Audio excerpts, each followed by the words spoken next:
Pada hari ini saya akan membawakan tentang pengembangan ilmu keperawatan penerbangan. Jadi ini adalah bersumber dari tesis yang saya kerjakan saat menempuh pendidikan magister di Universitas Brawijaya.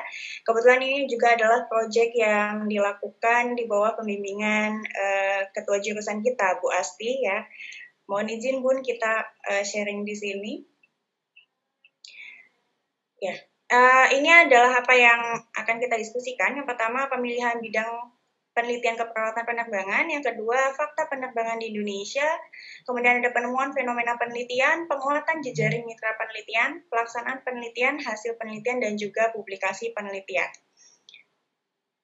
Tadi sudah dijelaskan panjang lebar oleh Bu Heni bagaimana teori untuk menentukan penelitian yang akan kita lakukan ya, mulai dari pemilihan topik, kemudian pertanyaan penelitian hingga proses dari penelitian itu sendiri.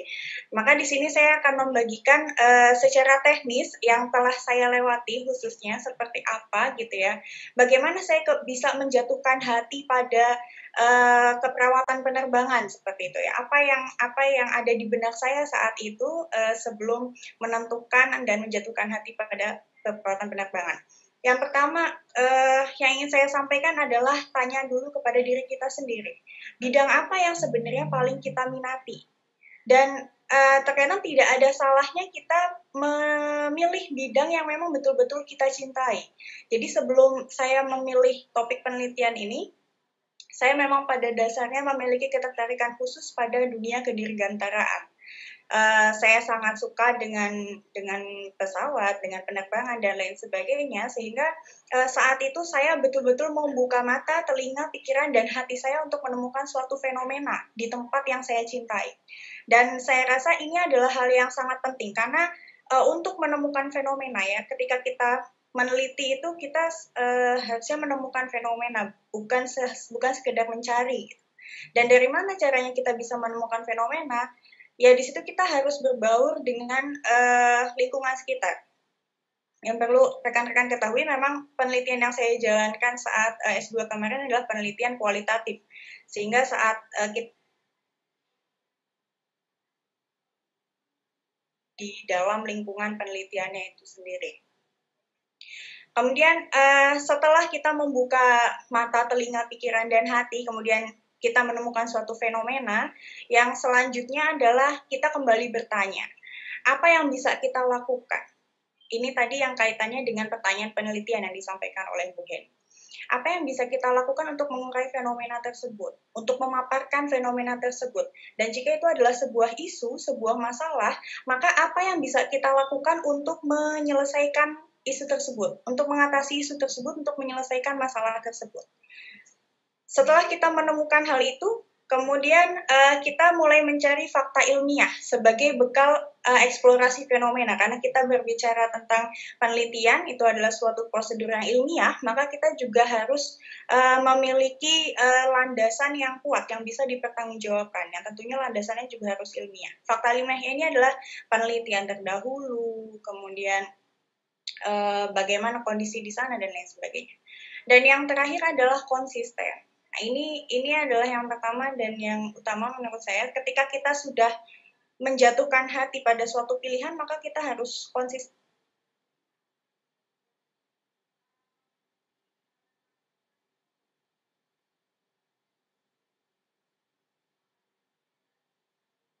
Soalnya, kenapa saya kemudian bisa meneguhkan hati untuk mengeksplorasi lebih dalam secara ilmiah di bidang keperawatan penerbangan. Nah, kenapa penerbangan gitu ya? Karena cinta dengan penerbangan saja tidak cukup menjadi dasar untuk melakukan suatu penelitian. Maka ini adalah tahapan saya mencari ada fakta apa sebenarnya di penerbangan Indonesia. Nah, ini yang dicatat oleh IATA. IATA ini adalah Asosiasi Penerbangan Internasional. Di sana dia mencatat beberapa data ya terkait penerbangan di Indonesia. Dan yang menarik adalah penerbangan di Indonesia ini cukup sibuk karena Indonesia ini melayani penerbangan langsung ke 52 kota di 10 negara penumpang di dunia. Kemudian ada 78 destinasi internasional yang dilayani oleh penerbangan Indonesia, dan ada 62 maskapai yang beroperasi di Indonesia. Dan yang terakhir adalah skor fasilitas penumpang yang 4,8/10. Ini di atas dari skor rata-rata di Asia Pasifik. Nah, kemudian kenapa gitu ya? Ada apa dengan fakta penerbangan ini, terus kita mau ngapain? Kita kan perawat gitu ya. Kita kan perawat, ngapain kita ngurusin hal-hal yang seperti ini? Oke, tunggu dulu. Ini adalah fakta awal. Kita akan kemudian perawat bisa apa dengan fakta seperti ini? Oke. Kita akan masuk. Selain kita sudah tahu ada fakta-fakta tersebut, kemudian kita akan mempertanyakan apa saja yang bisa dikaji lebih lanjut di dunia penerbangan. Ini secara umum. Yang pertama adalah kondisi fisik pesawat, lalu lintas udara, sarkas penunjang penerbangan, sumber daya manusia, dan situasi di mesin di dalam penerbangan, baik itu kabin, mesin, dan lain sebagainya. Tapi kembali lagi, kita adalah perawat. Maka semua yang saya coret itu kurang cocok untuk kita eksplorasi lebih lanjut sebagai perawat. Kenapa? Karena perawat ini kita mengurusinya manusia ya, kita merawat manusia. Maka siapa yang bisa kita jadikan partner, kita jadikan partisipan ataupun responden dalam penelitian adalah manusianya. Di sini ada dua, ada sumber daya manusia di darat dan para pengguna pesawat udara. Sumber daya manusia di darat macam-macam ya, ada yang bekerja di air traffic controller, di menara pengawas, kemudian di bagian bagasi dan lain sebagainya. Dan yang kedua adalah pengguna pesawat udara, yaitu orang-orang yang terbang di dalam pesawat udara. Ada krunya ya pastinya, ada pilot, ada flight attendant atau awak kabin, ada penumpangnya juga. Dan karena ini adalah keperawatan penerbangan, fokusnya saat terbang gitu ya, maka kemudian yang bisa dijadikan fokus adalah para pengguna pesawat udara. Di sini ada penumpang dan juga ada awak kabin. Penumpang di Indonesia juga ikan partisipan ataupun responden. Kenapa? Karena kalau kita menelisik fakta yang sebelumnya saya paparkan, maka ada sangat banyak penumpang pesawat terbang yang ada di Indonesia ini.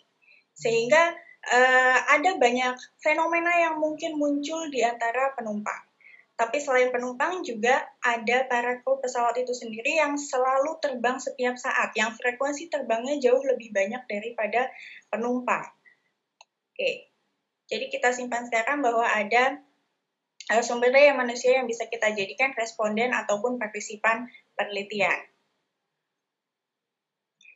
Saya saat itu memilih awak kabin, tapi di sini saya akan memaparkan fenomena apa sih yang terjadi di kalangan manusia yang sedang terbang, khususnya penumpang. Data-data yang ada di sana ada penumpang. Yang pertama adalah adanya penurunan kadar oksigen dalam darah menjadi 90-95% saat penerbangan. Jadi manusia yang terbang gitu ya, ada di dalam pesawat itu secara tidak langsung SpO2-nya turun.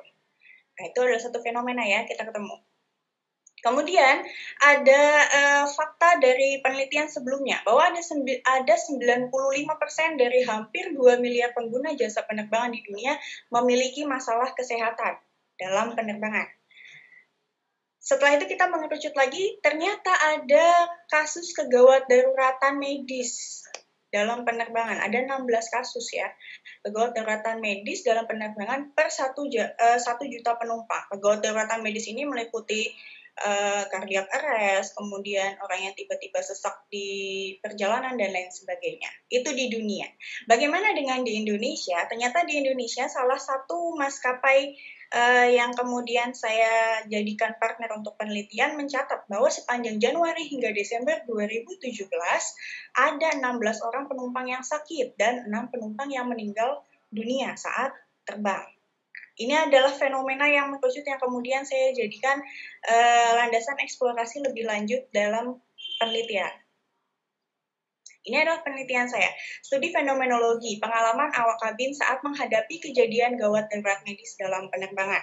Setelah menemukan fakta tadi yang terjadi pada penumpang, yang saya jadikan partisipan adalah awak kabin. Kenapa? Karena posisinya awak kabin adalah bystander yang menangani pertama kali kasus-kasus tadi.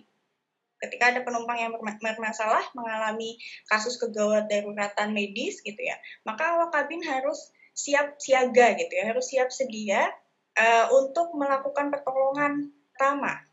Ya kita bayangkan di atas ya, kalau kita di darat telepon ambulans datang. Kalau di atas apa kita bisa melipir dulu dan lain sebagainya?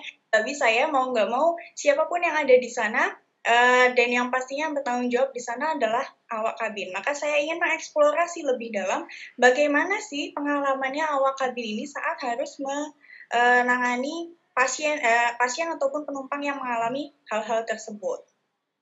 Oh, maaf Ibu, waktunya tinggal 5 menit. Iya.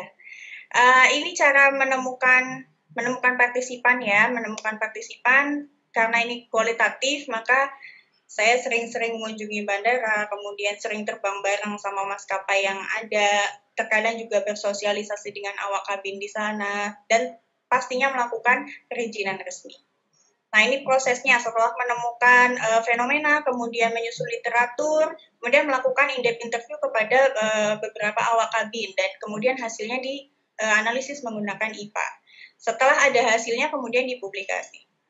Ini adalah hasilnya. Hasil utamanya adalah awak kabin menyadari adanya keterbatasan dalam melakukan tata laksana gawat darurat medis dalam penerbangan. Nah, ini adalah publikasi yang pertama. Menyusun riset dulu ini sudah dimulai dari menyusun literatur. Literatur yang disusun ini kemudian dijadikan literatur review, systematic review yang saat itu dipresentasikan di oral presentation-nya Icon Brawijaya di tahun 2017.